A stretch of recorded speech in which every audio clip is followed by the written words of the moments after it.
Merkel Media. What does the goddamn line say, Tony? Please. Gendered language. Then what? I'll be arrested, put in airport jail? Look, you're going completely sideways, man. It's a big club, and you ain't in it. How dare you? Mr. Speaker, the President of the United States. Jack Marius Tack Therapy.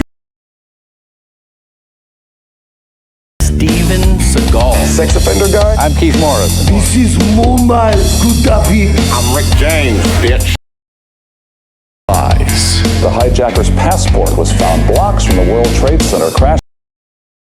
Tracked $2.3 trillion in transactions. And uncovering the centuries-long plan for... Let's talk about Chinese people. Have you ever been in a Turkish prison? Swangles and Fort Lauderdale? I have sent 6 of my Libyan missiles to blow up the Sears hardware department. Nothing could be more fun than jumping off a cliff with 2 German bisexuals. Oh, you English are so superior, aren't you? Thank you, comrade. And now, macroaggressions. That's what assholes call it. With your host, Buddy, I don't know who you are, but you're about to get chlamydia. Charlie Robinson. Hey, Whitey, where's your hat? You want to drop the blame on Charlie and say it's all Charlie's fault. He was a retard. I get some goddamn diuretic.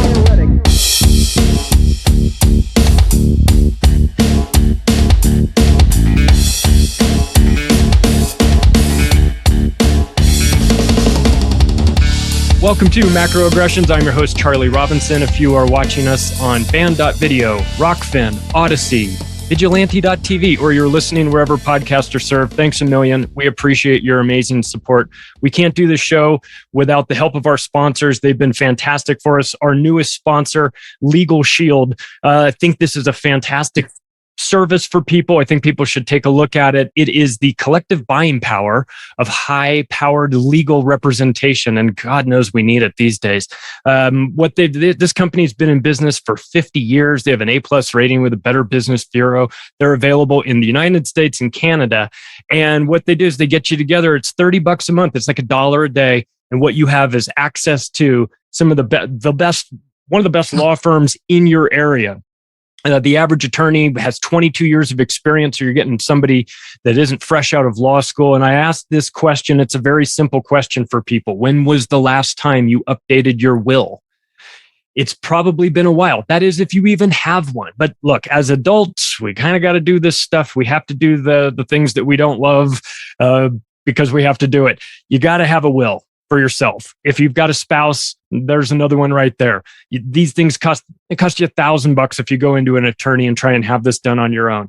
You need a power of attorney. You need a financial power of attorney. Look, there's a lot that we need to do in the way of getting ourselves ready. That comes in a lot of different forms and fashions. Get yourself ready with storable food. Get yourself ready with some money out of the bank. But also, you need to get your paperwork ready too. So I'll tell you what, we've set up a website that's specific just to me. You can go to www.don'tgetpushedaround.com and just see for yourself. They have, it's not just the legal package. There's an ID Shield component to it you can add on. That's credit monitoring, reputation management. There's a small business plan. You can add that on as well. They say that we get equal justice under the law. Yeah, right. If you've been paying attention, I don't think that is the case. Look, from now on, if you have this service, if you have legal documents that you want an attorney to review before you sign them, definitely send that over to them. If your job is asking you to sign something that you're not really sure about, take it and send it to your attorney. Do these things right off the bat. Sign up.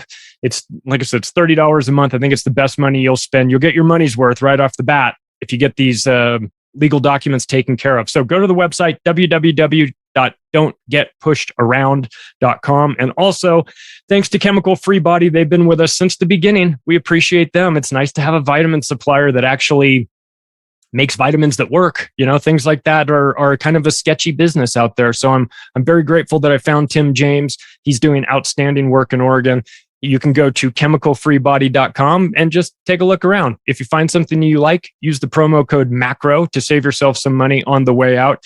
And anything that works to support our sponsors also helps to support the show. Well, all right. Now that the business is out of the way, I want to get to the real important stuff. This is a big, this is a fantastic episode for me. This is somebody that I have had a great deal of respect for a long time. And I want to do this properly, and I want to set up our guest the right way. In 2007, I was heading out the door on a 2-week dive trip to Thailand and then a little jaunt over to Hong Kong. A friend of mine who was going to watch the animals came by and said, I've got a book I think you might want to read.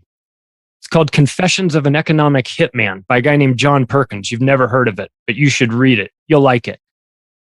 I remember being on the dive boat, reading this book over as much as I could read, going down underwater, checking my gauges, seeing, all right, it's about time. I got to head up and get some air. Looks like this dive is done. That's a shame, but at least I get to keep reading that book. I remember having this thought. It changed my life. It changed the orbit that my life took. It sent me in a different direction. It explained to me things that I had never thought of before. So it is my great pleasure to have the author of that book with us here today, John Perkins. Hey, John, it's nice to meet you. How are you? I'm I'm a little dizzy after that introduction, Charlie. I'm not sure whether you're basically saying that the book is all wet because you would read it while you're diving, or that it's for the animals because the guy taking care of your animals recommended it. So either way, I take that as a compliment. Oh, man, I'll tell you. So here's the thing. Here's the thing about this book. And it sometimes it's the book, sometimes it's the timing of the book. And this was a combination of the two. So at this moment in my life in 2007, I'm living in Las Vegas and I'm selling new homes. And it's the craziest real estate boom we've ever had, right? We've got people coming into our offices and they're trying to buy a home, and they're filling out the credit application. We're faxing it over to our lender, and our lender's going, well, yeah, the guy makes $10 an hour picking apples, but we'll approve him for a $405,000 house. And I'm thinking to myself, this is bad. This is really bad. This is a guy that has no business being able to buy this house. But, the bank says he's good for it.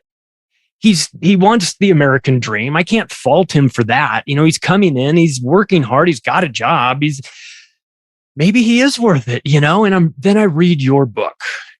And what I see is this, and I don't connect the dots yet, but I see you talk about this on a macro scale, the World Bank, the IMF, approaching countries, third world countries that are essentially this buyer that I'm talking about, doing okay, but don't really have the financial capacity to handle the loan that they're about to get. And when they fall behind on that payment, they take back tangible assets. Well, listen, you fell behind, but that's a shame. You owe us some money on this hydroelectric power plant that you built. Well, maybe we can work out a deal, right? Maybe you privatize your lumber industry and sell it to our buddies, or you vote our way in a UN resolution, or you do some shitty deal that you didn't want to do, right? Because you have to do it. And I'm watching this and I'm going, okay, so the banks are going to take back tangible assets, loaning this fraudulent fake Federal Reserve notes into the world and taking back something tangible. And then it clicked.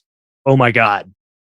I'm a part of this on a much smaller scale. And I had no idea. And that was the thing about your book that really woke me up, was that I didn't know that I was even a part of a smaller version of this. So it was that's the thing. When the light bulb goes off, I can't turn it off. So that's why it led me down to this path. I started writing books. I wrote a book called The Octopus of Global Control. You're quoted in there several times. You might find it in the chapter called The Emergence of the Economic Hitman. That's definitely towards you.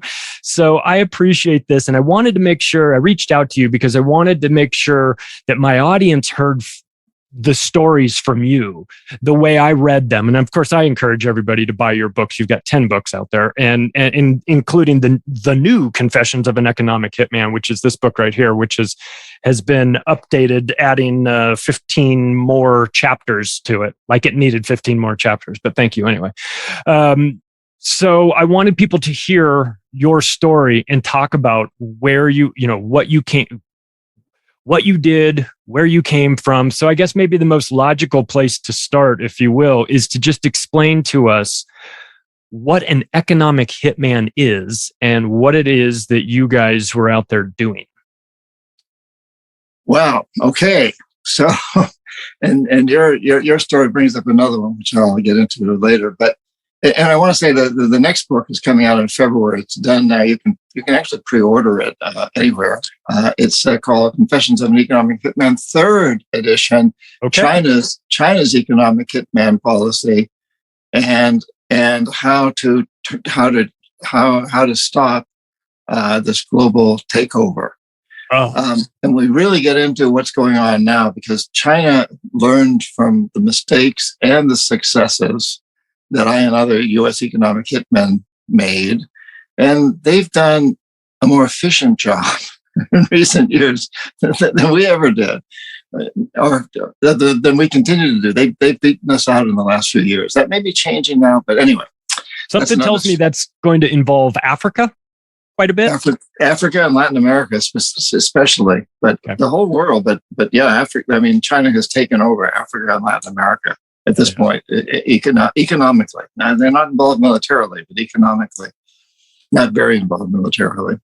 But so what we economic hitmen do, what I did and what the Chinese have been doing recently is that we identify countries that have resources our corporations want, like oil or copper or cobalt, or today it's lithium's a big one. Neodymium. Yeah. And we arrange a huge loan to that country. We did it from the World Bank. China does it from the BRICS Bank or the AIID Bank, their own version of the World Bank. And we arrange a huge loan to those countries, to that country. But the condition is that that country will use the loan to hire our companies to build big infrastructure projects in that company. Things like electrical systems, industrial parks, highways, ports. Now, these things benefit a few wealthy families in the country, the ones that own the industries and they own the commercial centers that benefit from big infrastructure projects. But they actually hurt the majority of the people, at least in the short run, because they take money away from social services, education, healthcare, and other such things to pay the interest on the loans. And in the end, the loan can't be repaid. It's too big. It's like what you were saying, the banks have put them in a position that, in fact, when you were selling real estate, our banks were doing that to people. They're saying, you can, they're telling a person that could only afford a $100,000 house, they could afford a $500,000 house. Well, these big banks do the same thing. And therein lies a specific story. I'll get to it in a minute. So they couldn't pay off their debt. So we go back in and say, hey, since you can't pay your debt, sell your resources, oil, copper, whatever, real cheap to our corporations without any environmental or social regulations. Vote with us on the next United Nations vote that's important to us against China or against Cuba or against whatever. Allow us to build a military base on your soil. And, in that way, we've really created this two things. We've created, at the time, we were creating an American hegemony, basically. We were making America become the number one world superpower, but basically a colonialistic viewpoint. And China's doing the same thing now, vying with us. But at the same time, we were also creating what we call the death economy, an economic system that's based on maximizing short-term profits and ravaging the earth. And this death economy is essentially consuming and polluting itself into extinction. It's the cause of climate change, of income inequality, species extinctions, environmental destruction. Those are all problems, but they're not the problem. They're symptoms of the problem, which is this economic system that's built on short-term profits and ravaging the earth and consumption, materialistic consumption. So that's what we were doing. We were creating that. And what I'm writing about now is how we need to turn that around and create what we know as the life economy, an economic system that pays people to clean up pollution, to mine the plastic that's floating around in the oceans and recycle it, to restore devastated environments, to recycle, to create new technologies that don't ravage the earth. Right. And that's where we need to move now, which is, what my life is about these days, is trying to look at the strategy, that the economic hitman strategy that we and the Chinese have used, and turn that into something that can actually make the world a place our children will want to inherit. And I should say, Charlie, that some people might well ask, well, why would these leaders of countries take on these onerous conditions? And I've already mentioned that their families end up benefiting a lot from it. Right. But the other aspect is that they all know that behind me, if they don't accept my deal, are what we call the jackals.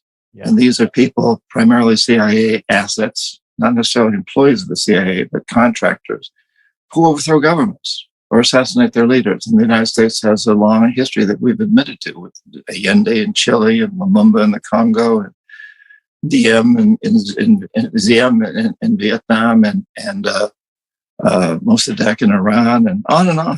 Yeah. So these leaders are in an interesting position of either accepting and bringing in more money for their families, and or facing the consequences.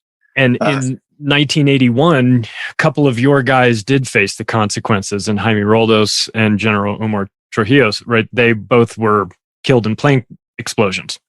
Yeah, these are two leads. Yeah, two leads. So Roldos was president of Ecuador, and Torrijos was head of state of Panama. They didn't buy the deal. They had tremendous integrity. They said, we're not going to do that to our countries. They told me. I was there, working with them, and particularly Torrijos became what I'd call a good personal friend. I had great admiration for both of these men, and they died in very suspicious airplane crashes, and both of them, one Roldos in May, and less than 3 months later in June, Torrijos. That most of the world saw as CIA orchestrated assassinations, and I proof. Plane crashes are a great way to destroy the smoking gun. Quite a bit. Yeah. Ron Brown blows up in a plane crash. Then they find his body, and there's an unusual bullet hole in the back of his head too. And must have been the plane crash. But and I wanted to get back to your banking experience, please, because Rafael Correa, who sort of followed in Torrijos' footsteps, he called himself a Roldista many years later, and he became president in the 90s for 10 years. And that was a record for Ecuadorian presidents. He also had a PhD in economics from the University of Illinois. He understood our system.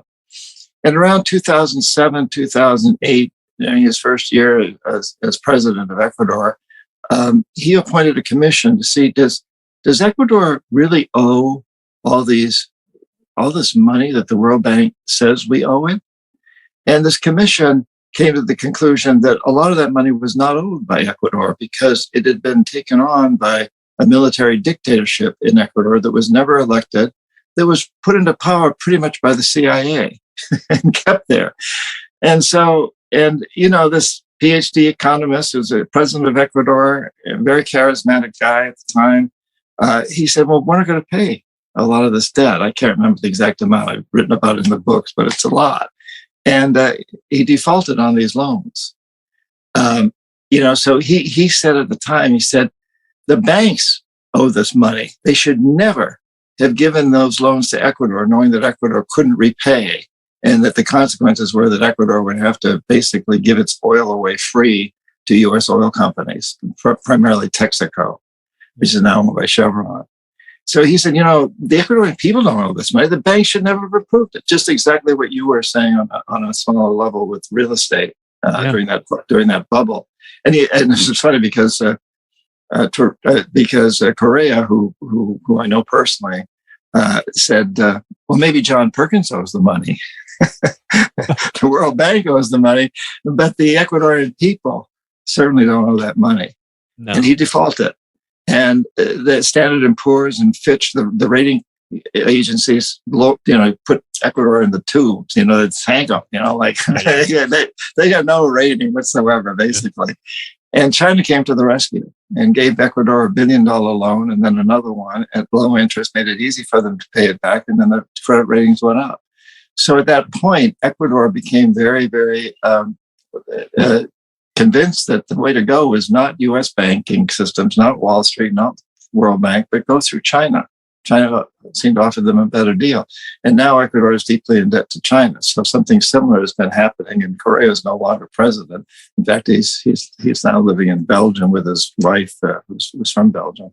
That explains something then, because I was trying to figure out what the connection was, why Ecuador was the first country to have China export their social credit system to a city in Ecuador. And I thought, that's unusual. That seems, the facial recognition cameras tied into a cell phone, get caught smoking on the bus, get a $10 fine, it's deducted out of your Weibo account, and ding, ding, ding, within 7 minutes of this whole thing happening.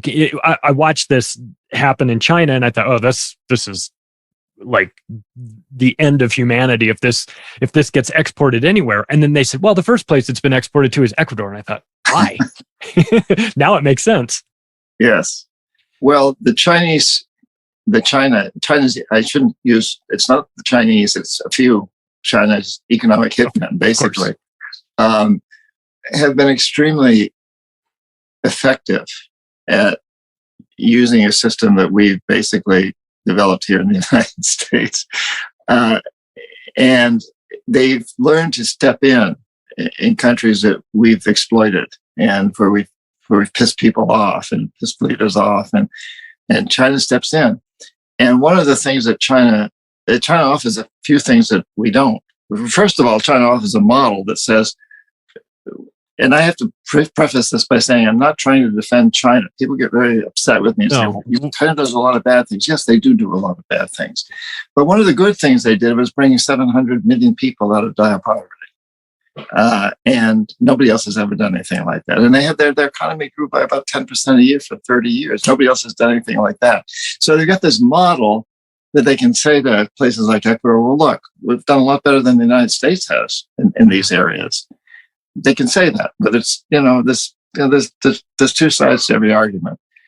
But also, while the United States attaches to its loans what's called neoliberal economic policies, that we want to control governments, tell them how to operate themselves, how they should drop lower taxes on the rich and lower social services on the poor in order to pay off their debt, and privatize, don't let the government own any utilities or anything else. China says, we're not going to do that. We don't do that. We don't issue any policies. And to a large extent, it's been pretty true. China's also stated that we don't even need to get our loans paid back necessarily. We want you to be our friends. So China's looking very differently. And let's remember that the big Chinese corporations have a large share of their ownership as government. And the government wants to make friends around the world. And this has been very true in Africa, where they've managed to do it successfully. So they offer this thing called the New Silk Road, which they also say, well, this is going to connect you with the whole world. So Ecuador, you don't need to just trade with us, which is what the United States asked.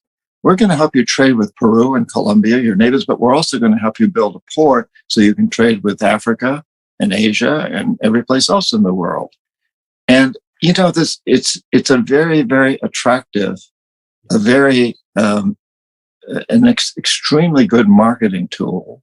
Whatever the reality behind all of this is, China's got a very, very good marketing tool, which may now be changing because, China's going through its own series of problems, many problems right now. So that may be changing, but it has been an extremely effective tool for the last decade or two. Well, I put that in one of my books, that when talking about Africa and the relationship with China and Africa, in comparison to the relationship between America and Africa, I said, well, look, China builds hospitals for sick Africans instead of graveyards for dead ones, which is what America does. In that need of going in there and providing them with something that they want and need and don't have access to, I think goes a long way, as opposed to the American imperial, interventionist policy, which comes in immediately aggressively, or diabolically, first through the hitman and the economic hitman, and then overtly occupying your forces. Where as opposed to China, which seems like they say, well, let's partner up, let's work as partners. Now, whether or not they keep their agreement remains to be seen. But as you said, they do.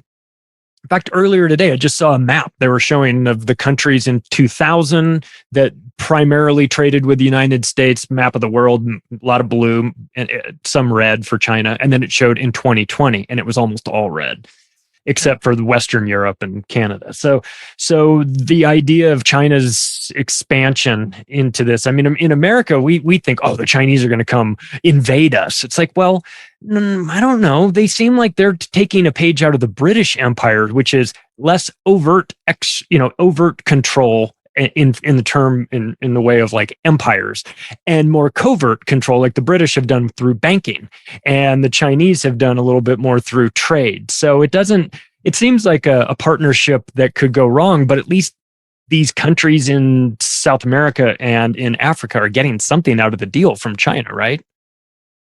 Yes, and of course, one of the things they get is an option. So back when I was an economic hitman in the 70s, other countries could turn to the Soviet Union. So if I get if I strong-armed a little too hard, the president of a country could say, well, let's entertain a proposal from the Soviet Union. And that might make me back off a little bit.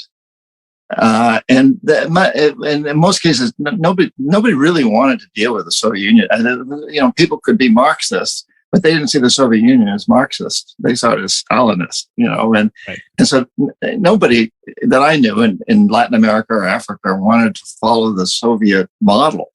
And it wasn't a very successful model economically. That's not true with China. Right. But there was a balance. They could still use that Soviet as leverage. And then after the Soviet Union dissolved in 1991, the United States had free reign up until shortly after 9/11. And after 9/11, of course, we focused all of our attention on Iraq and Afghanistan, the Middle East. We basically forgot about the rest of the world. And China stepped right in. There was a void. Yeah. China stepped in. And also, China offered this alternative. So suddenly there's another, and it's a much more viable alternative than the Soviet Union ever was, because they have a model that has proven to be successful in many ways. Yeah. And on the other hand, Charlie, I do want to point out, and I mentioned a lot in my book, how China's done some very, very bad projects. In Ecuador, it's built a hydroelectric dam, a huge one, that's essentially failed. They built it on a fault line next to an active volcano, and it's generating a house which has 8 generators, is filled with cracks. No more than 4 of those generators have ever operated. It's a failure. They're building a few big mines in Ecuador, which they're building under very poor engineering standards. So, I think it's very important to understand that China's made a lot of mistakes in this process of their own. And one of them is their faulty engineering. And because of that, they are pissing off a lot of countries so again, I say things may be in the process of changing, but a lot of that depends on what the United States does next. Well, you worked, let's stay on the topic of engineering then, because you worked for a company called Maine, which is the modern day equivalent of Halliburton or Bechtel, a multinational engineering firm that builds the big projects. So I'm curious, what is the sales pitch for you? Or what was the sales pitch back then when you would approach, let's stay in Ecuador. You would approach them and say, you've got nice topography here. You've got the makings of the layout for a fantastic hydroelectric power plant here. How does that go? Does that go that I'm assuming it's friendly the whole time? There's no implied threats or anything like that. This is a business deal. We're working together. Do they recognize who you are and what you're doing, or is this a surprise to them? Like, what is that? Walk me through how that sales pitch is from your end to a country like Ecuador, trying to, approaching them about what you bring to the table. Yeah. So we would do usually there would be a small amount of money donated by the United States Agency for International Development, USAID. Yeah. Regime change. and that would be given to me, to my department, or if I won the bid, to do a study, and we're talking in today's terms a few $1 million probably, to determine what project could we do in the country that would best increase gross domestic product, and we'd come up with, let's say, a hydroelectric project, which we did often. And because that's something we would also build, or we would manage the construction of it, make a lot of money off that. But we could show that, and then the country would have to go out and get a loan from the World Bank for the huge amount of money that would be needed to build the project. So they'd get a little grant to do a study that would lead to a huge investment. But you had that loan. You had that loan ready to go in advance, right? You had the World Bank, IMF saying, John, do what you need to do. Like when the time is right, we'll step in, right? Yes. And we would show that if you build this project, the gross domestic product is going to increase rapidly in the future. And the president then, or Minister of Finance, all of those people could go out to their people and say, hey, look, we're taking out this loan because it's going to increase our prosperity. And we don't even really need to pay for it. The collateral is oil. And it's in the ground. It's there. We've got all this oil, and we're going to let their companies take it out. We don't need to do anything. So it'd be presented as almost this gift that would help their prosperity grow. And I believe that for many years, Charlie. So I was in this business for 10 years, but probably 7 of those years, I believe that what I was doing was really helping these countries, because all the economic models show that it does. Because in fact, when you build these projects, GDP does grow. But then I began to understand, primarily because Omar Torrijos of Panama helped me understand. And I looked into the details of what GDP really represents. And it represents money primarily for the rich, for big business. It is a statistic that is not skewed toward the poor. So it doesn't represent prosperity. And let me give you a simple example. Back of the envelope. This is very oversimplified, but in the United States, 3 individuals have as much money as half the population. Today, it's a little more than half the population. If those 3 individuals made 10% on their assets last year, and half the country lost 3%, and the rest of the country remained the same, you'd show an overall increase of almost 4%. So it would look like prosperity rose for everyone, when in fact, prosperity only rose for 3 individuals and their families. Interesting. And half the population suffered, and half the population remained the same. But it would look like everybody prospered. So the statistics that we use are skewed in favor of our corporations primarily. But I didn't know that for a long time. And today, most people don't know. Most economists don't know that. They don't get it. They keep using GDP as the standard measure of prosperity. It is a measure of certain things, but it isn't necessarily a measure of overall prosperity. And what did you see in Ecuador? Because I know post this economic hitman life, you've been almost devoted to the country of Ecuador in particular, or Latin America in general. What happened in Ecuador after this hydroelectric power plant got built and started to produce revenue? It started to increase GDP. What was the quality of living like in those regions? Did they now have electricity to read at night and teach their kids at night? And did they have all these little things that they were promised? Or was it sort of a bait and switch for the people, as well as not just for the bankers, but for the indigenous people that were there? It's a mixture. I want to first say that our projects are well engineered, unlike what I described about China. I think our engineers did a really good job.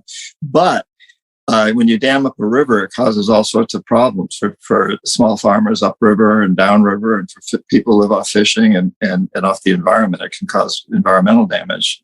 We're seeing that, as a controversial issue these days. And in general, most of the electricity didn't go to the people anywhere near the project. And let me So this is true in Ecuador, but I want to bring up another point, which is the neighboring country, Colombia, where we also did some huge hydroelectric projects. And they essentially created the revolutionary movements that became FARC and several of the others that we hear about, because those started because people who live near the project sites and all along these huge transmission lines that went from the hydro dams up into the cities of Bogota, Medellin, Cali, and Barranquilla, and others, these people didn't get electricity, but these huge lines went over their land, and the river had been altered. And so these organizations got started to resist many of these kinds of projects. And the Soviet Union did provide them with some money, very limited resources. But once the Soviet Union ended, they turned to extortion, they turned to kidnapping and murder and all sorts of things to keep going. And then they got into drugs. So things turned around.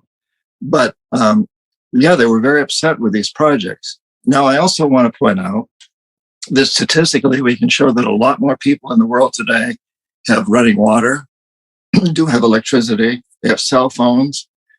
You can make the argument that their lives are better off. But often these people live under very squalid conditions. They may have houses, they may have running water, but the water may not be potable.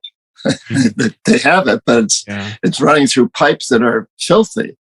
And they may get sick from it, and they're living they're malnourished. So they have cell phones, but they're living in houses that are built out of toxic materials often. And so it's a real mixed bag when we show that, more people have electricity and water, which we definitely can show.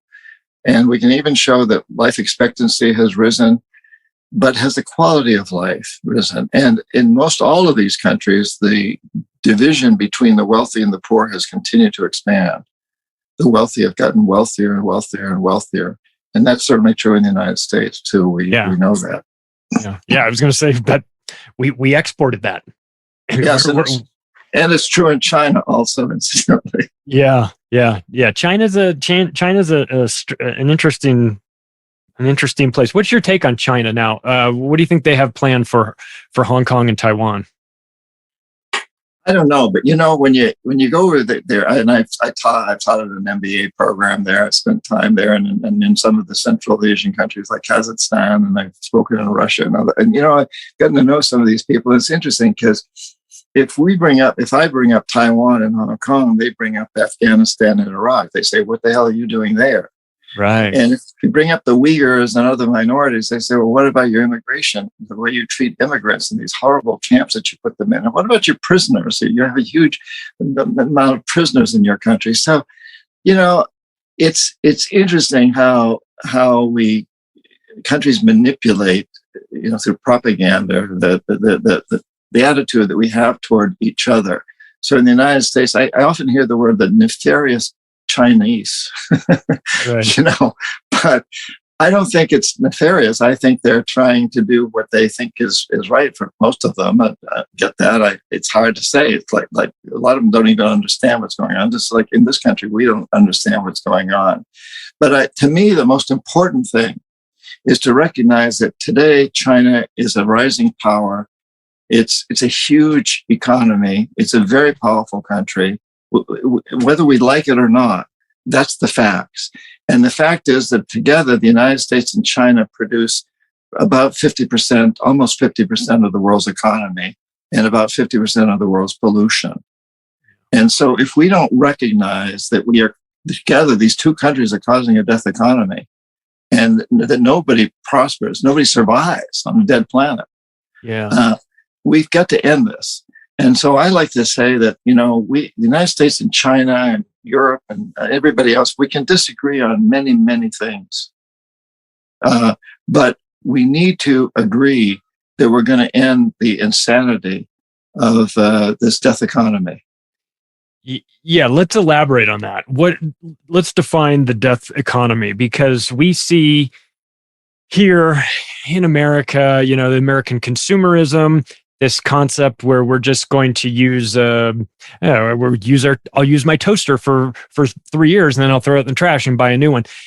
functional obsolescence being taught in colleges. I went to USC. They're teaching us in our business classes. Well, there's this component called functional obsolescence where you make the product just good enough to last 5 years, but not good enough to last 8 years. And you go, oh my God. So I would see this in on a smaller scale, but I can imagine how it scales up when you're not talking about toasters, where you're talking about cobalt, right? So as long as we're living in a world where we've got consumerism driving demand, it seems logical that there will be somebody there to fill that demand, and it seems like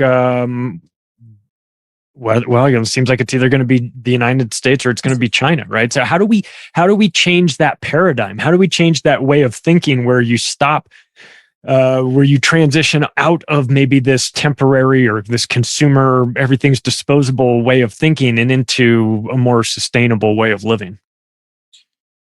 Well, that's the question of our times. It's the question of our times. And the real question is, do we want to survive? Do we want our children and grandchildren to survive? It's time that we really took that question seriously. And we tend to be pretty frivolous. Perception molds reality. Charlie, there is no China, there's no United States, there are no corporations, there's no culture, there's no religion except as people perceive them. And when enough people accept a perception or codify it into law, it has a huge impact on reality. There's no question, perception is what molds quantum physics. Yeah, right. Marketing, politics, it's all about perception. And we've grown up with this perception that we need more stuff. And we don't. Some people say we have to stop growth. Well, I kind of object to that, because if you're starving, you need more growth of the food to you. Yeah. And there's a lot of starving people in the world. We need to re-examine what we mean by growth. We need growth in things that clean up pollution. We need growth in businesses that restore destroyed environments. We need growth in businesses that, instead of going out and mining more copper, will recycle the copper that's already here. Right. And in buildings that are being torn down, or cars, or whatever, computers. We need growth in businesses that support a life economy. We don't need growth in more materialistic stuff, just more stuff. I've had this shirt for many years, as you can probably tell. And it's made out of an organic plant. I think it's important for us all to realize that we need to keep things longer. We need to buy things that'll last. And unfortunately, China's taking us in the opposite direction. There's this company called Shein, that encourages you to buy thousands of shirts, and some people are doing it. And throw them away. Wear a shirt one time. It's cool. It's got this great inscription on it. Wear it and throw it away, and then wear another one, because it only cost you $3. I may have my numbers wrong here, but that's the wrong way to go. But, as you said, we've been doing this in the United States for a long time, too, with planned obsolescence. And we need to get beyond that and recognize that the goal is no longer short-term profits or short-term materialistic consumption. The goal is to maximize long-term benefits for all life, because that's what our children and grandchildren and great-grandchildren will thank us for. Otherwise, we go over the precipice. Yeah. Frankly, we're headed for the precipice now, but there's a lot of people putting the brakes on and talking about reversing, and let's go the other direction. And the other direction is the life economy. We can do it. The pandemic has been an amazing teaching tool in that it's taught us that we can change. Mm-hmm. And we can even benefit from the change. How many people do I know that have said things like, "Oh my God, I always wanted to learn to play the flute." Right. The pandemic gave me the opportunity. I always wanted to write a book. The pandemic gave me the opportunity. So we see that we can change. We tend to fear change. And that's the biggest problem. One of the biggest problems right now is this fear of, oh my God, if we move into a life economy, does that mean I can't live in this house any longer? Does that mean I can't go to Europe next year like I'm planning on doing? Does that mean that I can't? We need to really examine those things, not what it means that we can't do, but what does it mean that we can do? It'll be so much better. We'll have better air to breathe. And that's another important point about China is the young Chinese people have experienced horrible pollution, like nothing our kids have ever experienced. LA went through it for a short period of time, but not nearly to the extent that Beijing or Shanghai has gone through it, or other Chinese cities. And I've lived in LA, and my buddy and I went to USC together. We thought we had seen smog, and then we were both in Shanghai. I was like, this is LA times a million. He's like, this is really bad. So, and those kids, young people that I taught at this MBA program, China's future leaders, they've lived through that, and they're very adamant. We don't want that for our children. We're going to end this. That's great. That's great. Yeah, I hope they do it, and I hope we all do it.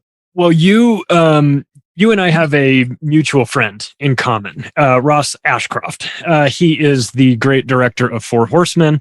I think that I was in London a couple years ago. I swung by and he had me on his show, Renegade Inc. I suggest that everybody go out and watch this documentary. You can find it online for free. You can just watch this, but I had been done, I'd read your books and then here you are on camera. I said, well, hang on a second. Now I got a chance to see the guy that wrote the book. What was that? Obviously they're using the Four Horsemen metaphor, so sort of like the apocalyptic times, but really that's just an opportunity for changing, right? So I'm curious where this idea where we're talking about, I don't know, the end of times. Is it the end of times, or is it just the end of this current era that we're in and potentially the beginning of something better? I mean, how optimistic should we be about where we're going here? If I didn't have a great deal of hope, I wouldn't be talking to you. Okay. I wouldn't write books. Good.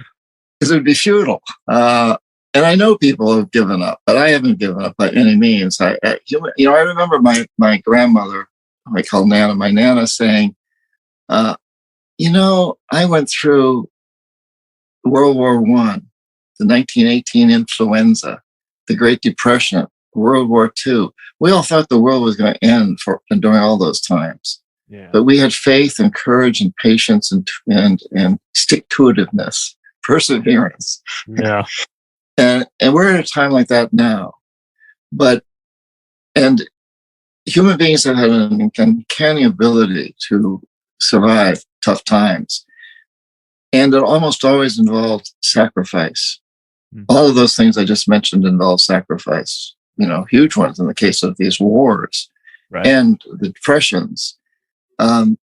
We need to be willing to make some sacrifices now, and maybe to have a different perception and not call them sacrifices, but call them opportunities, rather than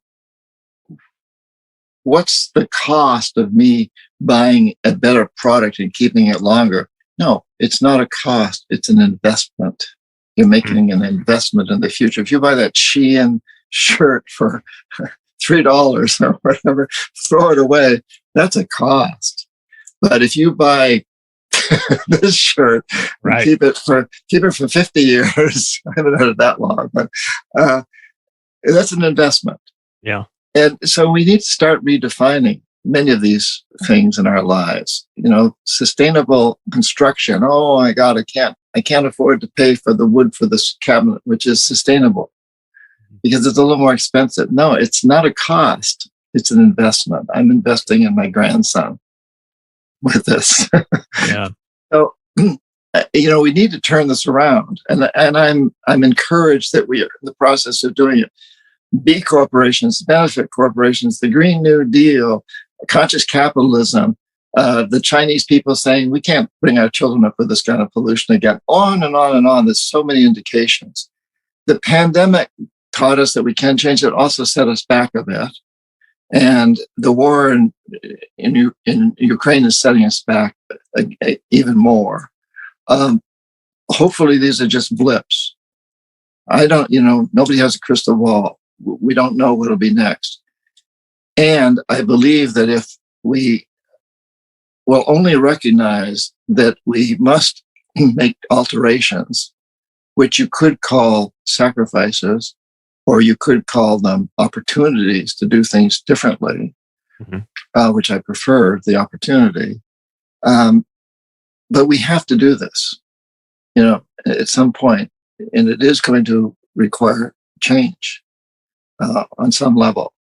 The life economy doesn't require that we all live like Stone Age people, because we pay people to clean up pollution and restore destroyed environments and recycle and on and on and on. We pay people to do this, and we've been talking about this recently in the United States, where we look at the economic opportunities of employing people to build more wind farms and solar units and moved in more and more in the direction of sustainable materials and pay people, train people to be able to do this.